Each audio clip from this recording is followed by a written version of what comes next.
আপনারা ইতিমধ্যে জানেন যে মানুষের জামিনটা হচ্ছে মানুষের কনস্টিটিউশন রাইট, অর্থাৎ সাংবিধানিক অধিকার।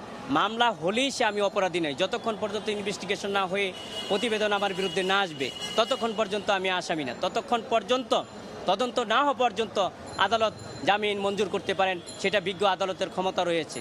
সেই ক্ষমতা বলেই বিজ্ঞ আদালত জামিন দিয়েছেন।